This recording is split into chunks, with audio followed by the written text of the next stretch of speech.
Everyone, Cam Roberts here. I'm joined with my good mate Steve Plummer on another business broadcast. Hey Steve, how you going? Hey Cam, how you going? Hi everyone. Yeah, listen, today Steve, we're talking about some simple strategies that you can use to grow an amazing business. Regardless of what your business is, this strategy works for all different types of businesses, industries. Doesn't matter who your buyer persona is or what products you sell. If you focus on this particular strategy, you'll see some amazing results in your business. Yeah, absolutely, Cam. I'm looking forward to this one. It's a little off the cuff, but we're going to dive down deep into the rabbit hole just a bit and pull some magic out as we always do. So, how about we get stuck into it, Cam?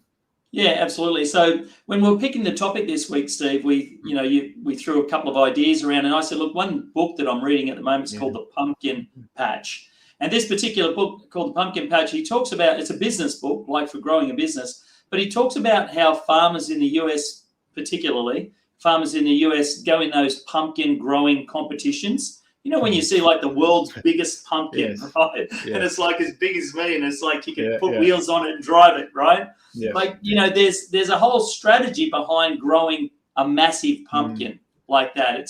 It's not like they've got a whole field of massive pumpkins. They start out with just one garden with the intention of growing a particular pumpkin. And as other pumpkins come up, as other weeds come up, you know, they cut those other pumpkins off and they pull the weeds out because they want to feed all of the nutrients and put all of their energy and focus into producing this, you know, what will be an award-winning or trophy-winning pumpkin, you know, that they can you know, show off and win awards for.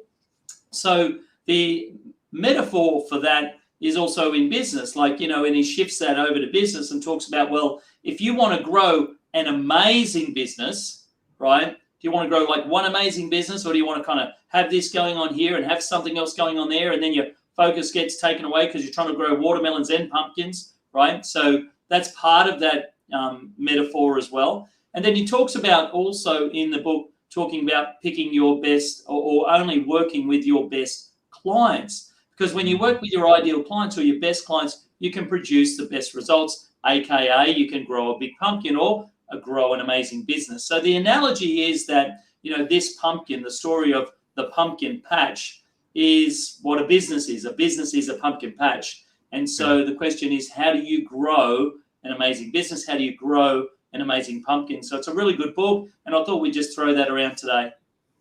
Yeah, great. And it reminds me, Cam, of that that line from the now retired, but the guy who was probably regarded as the best copywriter in the world at the time when he was at his peak, say, I don't know, 5 or 10 years ago, the great Gary Bensavenga.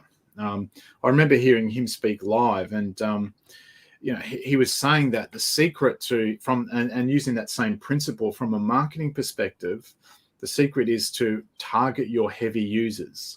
Yeah. And, you know, and I guess to flip that around and come at it from the other way, we do, you and I, in the work we do see businesses that try to be all things to all people, marketing that tries to be all things to all people. And what this is saying, and what Gary Bensavenga was saying with that line is, well, and I guess it's that 80-20 rule as well, you know, you know, that comes into it as well. And so, you know, target your heavy users. In other words, who are your big pumpkins, right?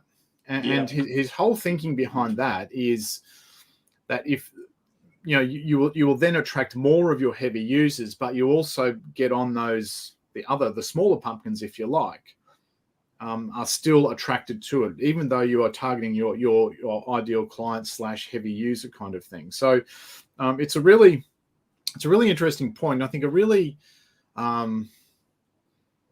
good point for businesses to consider about, you know, well, who are my heavy users? Who are who is going to help or use the big pumpkin, in other words, to put in the metaphor of the book, you know? And, you know, you and I have said this many times, Cam, and, you know, we often hear one of the first questions we ask people is, you know, well, who's your target market? And you know, you and I cringe if ever we hear the words, oh, well, everyone, really. Everybody. Oh, no. No. Run and hide. You know, at least tell us who your heavy users are. Yeah, Well, that's right. everyone, really. Yeah, yeah. You know, it's and so people really do need to drill down into that, and the reason you need to drill down into that is because that's how you grow your big pumpkin. Yeah, totally. You can't be all things to everyone. And you know, I often quote Cam when I was at an education or leaders conference going back 10 or 15 years. I heard rugby league coach Wayne Bennett, and he said the two hardest things in this world are diamonds and for a person to really know themselves. Yeah, and I actually think that's a really good personal development thing as well. But I think it's an important concept for businesses as well, because, you know, to really know your business. In other words, in your business, who are you really for? Who are those heavy users that you can target, you love to work with? You know, the age-old ideal client, you know, and the more you can know that, the bigger your pumpkin can actually be. So I think there's a lot in that for people to unpack for their life and their business and their, you know, the relevance of that growing the big pumpkin. I think it's an underspoken about and underanalyzed, underutilized tool to really get some clarity in your business. Yeah, 100%. And, you know, a couple of stories I can share is that recently I had a guy that wants to start his own e-commerce business. He's got about 50 products on his store at the moment. And I said to him, you're going to have real trouble running ads to 50 different products. And they were all different products. It was like a one-stop shop e-commerce store. And I said, you're going to have real problems running, you know, traffic and trying to find the audience and, you know, and nail everything down. So it's not just the, you know, the words at the front in the ad, or, you know, just coming up with some sort of fluffy buyer persona that, you know, lets you know who your ideal client is. But it's everything from, you know, ad to pages to your storefront, you know, if it's an online store, all the way through to the products that you sell. So by comparison, I made him do some homework and said, look, what you need to do is you need to find someone that's, you know, doing over $1 million, only selling a couple of products. And what he did was he found a particular person who was selling 3 watches online, only three watches online. And they weren't expensive watches. They weren't like thousands of dollars or anything like that. They were reasonably priced, under $200. But they were doing $1 million worth of sales per year, only selling 3 products, same products, 3 watches, only 3 different styles, but doing $1 million a year. Yeah. Well, right. They knew their heavy users, right? Who like this, and this watch, right? And I guess probably the unspoken leverage point with that too, Cam, is that it becomes a hell of a lot more easy. Everything becomes easier. Yeah. Like you've only got 3 products now to stock, so you just got to keep ordering those same 3 products from your supplier. You've only got to have 3 different types of ads. You only need 3 different types of landing pages or 3 different types of e-commerce stores to run.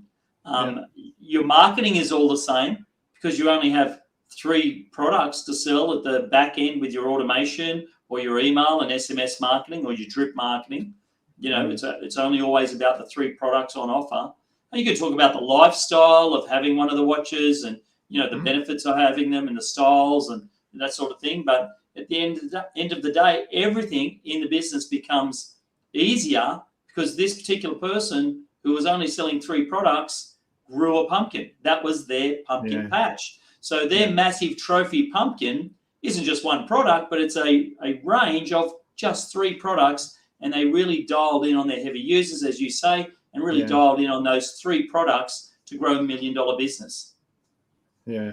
And I think when people hear that, it's almost too good to be unbelievable. True. It's almost unbelievable, isn't it?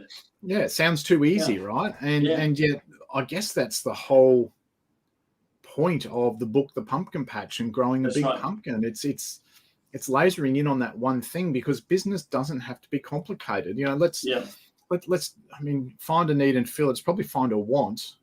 Yeah. You know, present that to the right people, the heavy users, the watch users, at a reasonable price that they're going to accept. Make some different type of offers, and then fulfill. It's really just those kind of functions, you know. And yet it's easy to get caught up in a whole lot of different things. So you know, I reckon that's thanks for bringing that one up. I think that's a really good example, Cam, of, they knew watch users, who like this type of thing, that type of thing, and that type of thing. It's that simple. Yeah, exactly. And what's very interesting is that with that particular model, everything becomes easier. So you're not only making more money, but everything becomes easier. Your whole business becomes easier. Even at the back end with accounting and bookkeeping. With only 3 products, the profit margins become easier to work out, right? Because you only got to buy 3 different products off your supplier. So, that's the whole philosophy about building your own pumpkin patch and not getting distracted with other bright, shiny objects that you possibly might think you want to sell. And that's interesting. I was going to say the flip side of that is it might become boring. Yeah, right. Three products. But then, like you said, what's the next bright, shiny object that's going to interest me? Yeah. Who hasn't been caught and taken off what you were doing by that? Yeah. Sometimes the most boring businesses are the most lucrative. Yeah. So, and I think too, Cam, if you look at it in the real world, just for example, golfers. Yeah. How many times are they swinging that club? Same thing over and over again. That's boring. And as a swing coach, up and down, right? It's boring, right? There's only 4 strokes in swimming, right? You've got 4 ways to swim down a pool. You can do some drills, you can do some kick, you can change up the program, as most good coaches do. But you're right, you're still swimming 50 meters, looking at a black line, maybe bumping arms with a bloke or girl next to you every now and then for a bit of excitement. But even though some people will perceive that as boring, like the swimmers and the athletes who do that, they love the challenge because they see the goal or the end in mind, So to them, it's not boring because it's a passion. Like it's part of their goal. It's part of building their big pumpkin. And, business is no different. Just get in one lane and swim one lane really, really well. Yeah, that's right. Do it well, and there's your pumpkin, right? And don't get distracted by it all. So it's it's a really interesting point, hey? Yeah, and I think one thing before we leave, Steve, I want to talk about the other trap that people fall into is they look at the Kmarts of the world and they look at the dollar shops of the world and, how different shops sell like thousands of different products and they think that they've got to do that to be successful as well. Yeah. But, unless you're turning over like $5 million a year, you're always better off focusing on a core range of products and selling them like as many as you can before you expand into 100 different products, right? And it's interesting you say that because as we know, when we talk to clients, would you be okay with $1 million a year business? Now, 99.5% of people just go, yeah. And yet we often do things to take us off that. Yeah, absolutely. Yeah. And also too, when we're talking about not having like 100 different products, it's the same with your marketing. Don't have 100 different ways of acquiring a client, right?